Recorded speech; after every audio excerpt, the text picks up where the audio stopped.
Sir, I have one question. Mhm. In announcement channel, I found POS, proof of stake, and proof of quorum. POQ. Mhm. What is the Uh, advantage of POQ over POS? They're actually used in different parts, but they complement each other actually. So, okay, so proof of quorum basically means that we now have some way to prove that a majority of the participants that were doing consensus have, accepted some outcome, right? Like right now there's, like 7 people here in this chat session. And if we were to say, okay, let's take a vote on some issue, right? And we put up the issue and we all vote. If some of us didn't vote or some of us voted the other way, but let's say, 7 or out of the 7 people, let's say 4 people voted yes for that issue. Now, in the digital world, we can use digital signatures and sign, a transaction and send it to everybody else so that everybody knows how we voted.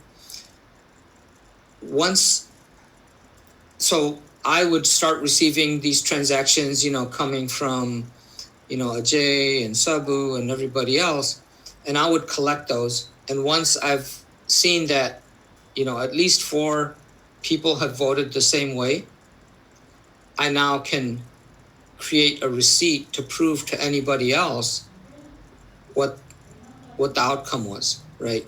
Okay. So that's basically proof of quorum. So when we have, a majority voting the same way, that's a quorum. And when we create a receipt with that by, taking all these votes, that is the proof. So in Shardus, originally in Shardus, and then this is gonna translate into Shardeum.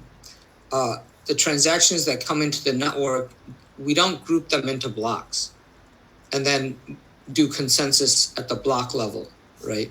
Instead, we do consensus on each transaction as it comes in. And there's benefits to doing that once you start sharding your network.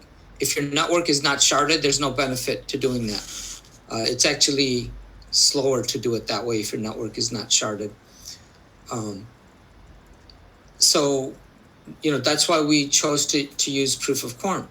Now, the proof of stake part, that's when we have, the validators joining the network. We want these validators to have a stake in, properly processing the transactions and not misbehaving, right? Imagine if a validator voted yes and no on the same issue, right? So we have like 7 people here.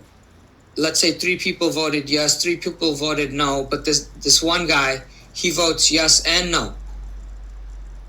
What's going to happen? Like everybody's going to get confused. No, that's not what's going to happen, because with digital signatures, we have now a proof to show that this guy voted both ways, right?